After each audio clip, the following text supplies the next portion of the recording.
Suku Pamona. Untuk pembahasan kali ini, Ada Aja Channel akan mengulas artikel yang ditulis oleh Samhi Setiawan, diposting pada tanggal 6 April tahun 2021.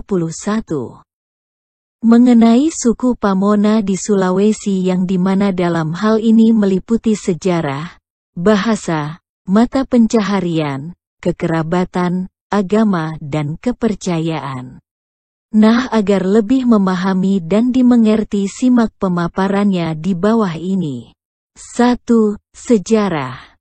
Ahli etnografi Belanda klasik seperti Kruit dan ahli bahasa Adriani menyebut orang Pamona sebagai orang Toraja Poso Tojo atau Toraja Baree dan menggolongkannya sebagai orang Toraja Timur. Nama Pamona dipakai oleh para peneliti asal Sulawesi Tengah sejak tahun 1970-an sebagai pengganti sebutan Toraja Poso atau Toraja Baree. Suku bangsa ini mendiami Kabupaten Poso di Provinsi Sulawesi Tengah, yakni di Kecamatan Poso Pesisir, Unauan, Wels, Lage, Pamona Utara, Pamona Selatan, Ampana Kota, Ampana Barone, Ulu Bongka dan Tojo. Jumlah populasinya sekitar 125.000 jiwa. Kennedy, 1935, membagi orang Pamona, Toraja Timur, ke dalam 4 kelompok. Kelompok pertama berdiam di sekitar Teluk Tomini dan leher Jazirah Timur Sulawesi Tengah, terdiri dari beberapa subsuku bangsa seperti orang Lalaeo, Rau, Poso dan Wana. Kelompok kedua berdiam di sekitar Danau Poso, yakni subsuku bangsa Pebato, Lage, Kadambuku, Undae, Payapi, Lamusa, Longken, Buyu, Puumboto, Wotu dan Bancea. Kelompok ketiga mendiami bagian lembah Sungai Laa sebelah hulu dan bagian timur Danau Poso, yaitu subsuku bangsa Palende, Kalae, Tanandoa, Pada, Pakambia, dan Puumnana. Kelompok keempat ialah mereka yang mendiami bagian hulu Sungai Kalaena dan bagian selatan Danau Poso, yaitu subsuku bangsa Lampu, Tawi, Laiwono dan Lembo. Asal-usul kehidupan suku Pamona. Asal kata Pamona diambil dari nama bukit bernama Pamona di Tentena, suatu desa di pesisir utara Danau Poso. Bukit tersebut dinamai Pamona karena banyak ditumbuhi pohon Pamona. Di atas bukit tersebut dibangun sebuah istana kerajaan. Raja yang berkuasa di daerah tersebut diberi nama Raha Pamona, sesuai dengan nama bukit yang ditumbuhi banyak pohon Pamona. Pohon ini juga tumbuh di sekitar istana raja. Lama-lama kerajaan ini besar hingga meliputi negeri yang berada di sekitar Danau Poso. Nenek moyang suku Pamona berasal dari dataran Salumoge, Luwu Timur. Karena berada di atas gunung yang jauh dari pusat pemerintahan, sehingga mereka diturunkan oleh Macoa Bawalipu mendekati pusat pemerintahan, yaitu di sekitaran wilayah Mangkutana, Luwu Timur. Suku ini menggunakan bahasa Pamona dalam komunikasinya. Bahasa ini merupakan rumpun dari bahasa Malayo Polinesia dan turun ke bahasa Kaili Pamona. Bahasa Pamona hanya memiliki ragam lisan saja, tidak memiliki ragam tulisan atau aksara. Tahun 1912 bahasa Pamona pernah diteliti, dan bahasa ini kemudian disebut dengan bahasa Baree. Dari hasil penelitian tersebut, bahasa Pamona sekelompok dengan bahasa Napu, Besoa, dan Ledoni.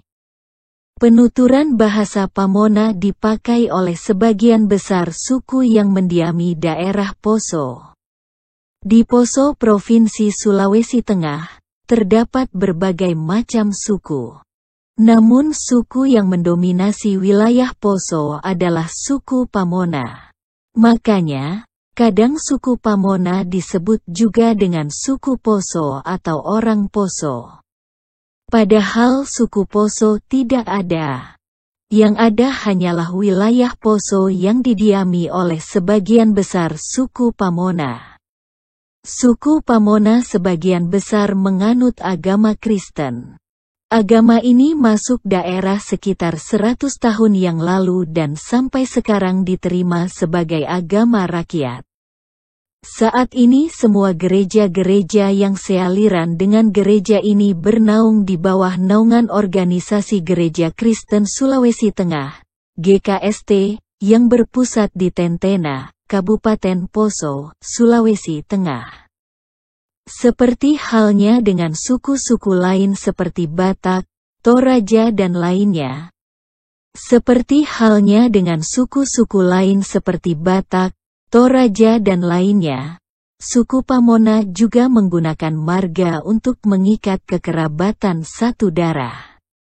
Misalnya marga Awundapu, Bungkundapu, Banumbu, Balie, Baloga, Belala, Betalino, Beto, Botilangi, Bulinde, Bungu, Buntinge, Bisalemba, Dike, Dongalemba, Gilirante, Gimbaro, Gugu, Gundo, Kampindo, Kamboji, Kaluti, Kalembiro, Kalengke, Karape, Karebungu, Kayori, Kayupa, Sigilipu, Torau, Tobondo, Tangkidi, Togou, Rampalino, dan masih banyak lagi.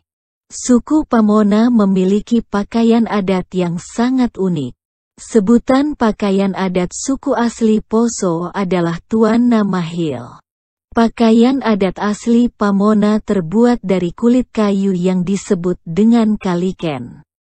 Tidak sembarang kulit kayu untuk membuat pakaian adat tersebut.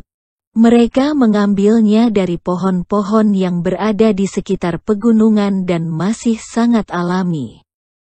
Pakaian tersebut hanya bisa digunakan pada saat pernikahan dan penyambutan tamu karena hasil tekstil pakaian tersebut mudah rusak jika terkena air. Namun, seiring dengan berjalannya waktu pakaian tersebut sudah hampir punah karena untuk pembuatan baju adat tersebut sangat lama. Sehingga sekarang digunakan pakaian adat yang terbuat dari kain khusus dan dihiasi dengan manik-manik yang berwarna-warni. Tarian adat tradisional Poso yang sangat terkenal yaitu tarian Dero. Tarian ini merupakan tarian suku Pamona. Tarian ini melambangkan sebuah ungkapan sukacita masyarakat Poso terutama suku Pamona. Tarian ini dilaksanakan di tempat yang luas karena seluruh peserta yang melakukan tarian ini masyarakat itu sendiri tanpa memandang status sosial, umur dan gender. Tarian ini merupakan tarian massal dan melibatkan seluruh masyarakat. Tarian ini sangat sederhana dan mudah untuk dipelajari. Hanya berdampingan dan bergandeng tangan kemudian melakukan hentakan sekali ke kiri kemudian 2 kali ke kanan dan mengikuti alunan lagu yang nyanyikan oleh penari Dero. Alat musik yang digunakan untuk mengiringi tarian tersebut adalah ganda, seperti gendang, dan enggongi, gong. Tarian ini sering dilakukan saat acara pernikahan dan acara besar adat lainnya. 2. Bahasa suku Pamona. Ahli etnolinguistik seperti Adriani mengelompokkan orang Pamona ke dalam kelompok berbahasa Baree, Ingkar. Tidak atau tak, kemudian bahasa mereka lebih dikenal sebagai bahasa Pamona. Ada juga beberapa kata-kata akar yang diklasifikasikan sebagai kata-kata inventif. Seperti contoh sebelumnya yang merupakan bagian dari kata-kata inventif namun tidak diklasifikasikan sebagai kata-kata inventif, dengan hanya perubahan posisi abjad. sehingga menciptakan makna lain. Bahasa Pamona termasuk unik karena memiliki banyak fase suku kata yang bisa diputar untuk membentuk arti yang berbeda. Mata pencaharian suku Pamona. Mata pencaharian utama masyarakat ini ialah pertanian di ladang tebang bakar dan berpindah. Walaupun sebagian sudah ada pula yang bercocok tanam menetap di sawah dan kebun. Tanaman utamanya ialah padi, di samping jagung, sayur mayur dan palawija. Pada masa sekarang mereka semakin tertarik kepada pertanian menetap, terutama sejak diperkenalkannya tanaman komoditi seperti cengkeh dan kopi. Sebagian anggota masyarakatnya masih memiliki mata pencaharian sebagai peramu hasil hutan dan berburu binatang liar. 3. Kekerabatan suku Pamona. Prinsip hubungan kekerabatan orang Pamona pada dasarnya bilateral. Pasangan keluarga baru biasanya tinggal di lingkungan rumah pihak istri. Sampai mereka mempunyai anak pertama dan sudah merasa sanggup untuk berdiri sendiri. 4. Agama dan kepercayaan suku Pamona. Pada masa sekarang orang Pamona sudah memeluk agama Islam atau Kristen. Sistem kepercayaan asli mereka bersifat animisme dan mempercayai adanya dewa-dewa Pue yang mempengaruhi alam dan kehidupan. Tokoh dewa yang paling mereka segani ialah Pue en Palaburu, yaitu dewa pencipta alam yang berdiam di tempat matahari terbit dan terbenam. Karena itu juga dikenal sebagai dewa matahari. Tokoh dewa yang sering dimintai pertolongan dalam pengobatan penyakit karena gangguan roh jahat ialah Pue Nisongi. Dewa yang sering pula dihubungi untuk berbagai upacara keagamaan ialah Wurek. Selain dewa-dewa kekuatan adikodrati lain mereka anggap berasal dari roh-roh nenek moyang. Kekuatan makhluk gaib itu hanya bisa dihubungi dengan perantaraan para syaman. Roh para leluhur perlu diberi sesajian dalam setiap tahap proses perputaran lingkaran hidup, serta untuk meminta perlindungan agar jangan diganggu oleh makhluk jadi-jadian yang disebut Tau Mepongko. Kebudayaan suku Pamona. 1. Musik. Secara tradisional, suku Pamona memiliki gaya musik dalam bentuk kata yang diucapkan. Salah satu contoh dari gaya musik yang sering dinyanyikan di antara rakyat desa pada tahun 1940-an. 2. Tarian. Tarian Dero, atau Modero merupakan tarian populer di kalangan suku Pamona. Tarian ini diadakan pada pesta-pesta rakyat. Biasanya dilakukan oleh orang-orang muda.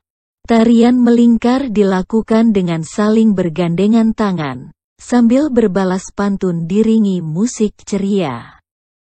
Beberapa daerah di Palu melarang kegiatan tarian Dero atau Modero karena sering menjadi pemicu perkelahian antar pemuda yang saling berebut perhatian gadis-gadis. Tarian Dero dibedakan atas 3 macam gerakan dan langkah kaki sesuai dengan ritme musik. Yang pertama disebut dengan Ende Entonggola, melangkahkan kaki ke kanan 2 langkah.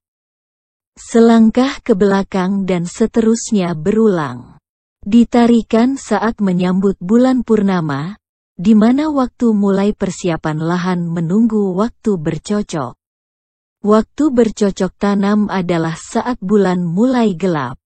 Gerakan tari yang berikutnya disebut dengan Ende Engkoyu atau Ende Entoroli, yaitu 2 langkah ke kanan dan selangkah ke kiri. Gerakan ini dilakukan saat mengantar panen, perayaan hari besar atau pesta. Gerakan tari yang terakhir disebut Ende Adat, yang ditampilkan untuk penyambutan hari-hari adat atau perayaan. Gerakannya sama dengan Ende Entoroli. Perbedaannya terletak pada tangan para penari yang tidak bergandengan atau berpegangan. Tarian Dero juga berfungsi sebagai sarana hubungan sepasang kekasih di depan umum. Kecuali untuk tari Raego yang agak kental dengan budaya dan tidak terkait dengan hubungan sepasang kekasih. 3. Sosial. Orang-orang Pamona hidup dalam permukiman memanjang yang tersebar di puncak bukit sepanjang lembah Sungai Poso yang dibentengi dari serangan musuh. Kehidupan sehari-hari dijalani dengan cara kepemimpinan bersama melalui konsensus yang mengizinkan kabosnya, seorang pemimpin suku atau komunitas, bertindak sebagai wakil untuk bernegosiasi dengan komunitas lain, memimpin perang antar suku, ekspedisi berburu kepala dan penangkapan budak, mengatur perayaan suku, dan kegiatan lainnya. Unjuk hegemoni seperti perebutan wilayah, perburuan budak dan kulit kepala, persaingan dagang dan sejenisnya memicu rivalitas dan semakin memperlebar jarak antar suku yang terlibat. Permukiman di puncak bukit pun semakin sukar untuk diserang karena dibentengi dengan kuat. Sistem pertanian yang dilakukan orang-orang Pamona pada masa lampau adalah perladangan berpindah. Beras dan jagung adalah tanaman produksi utama dalam sistem ini dan para petani Pamona biasanya memperdagangkan hasil hutan seperti damar kepada para pedagang Tionghoa atau Muslim di pesisir pantai. Hasil dagang digunakan untuk memperoleh pakaian, gula, perhiasan, senjata, dan barang lainnya. Pakaian adalah barang yang umumnya dijadikan syarat tukar-menukar antar suku. 4. Adat istiadat suku Pamona. Tradisi yang paling sering dijumpai pada suku Pamona ialah tradisi Katiana, yaitu upacara selamatan kandungan pada masa hamil yang pertama seorang ibu. Upacara Katiana ini biasanya dilakukan apabila kandungan itu sudah berumur 6 atau 7 bulan, saat kandungan dalam perut sang ibu sudah mulai membesar. Maksud penyelenggaraan upacara Katiana ini adalah untuk memohon keselamatan ibu, rumah tangga, dan khususnya keselamatan bayi di dalam kandungan.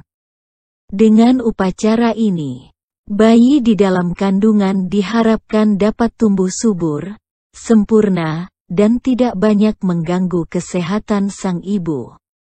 Secara psikologis, upacara ini memberikan pegangan bagi sang ibu dan seluruh sanak kerabat agar tetap tabah dan kuat menghadapi hal-hal yang cukup kritis dalam kurun waktu 9 bulan masa kehamilan.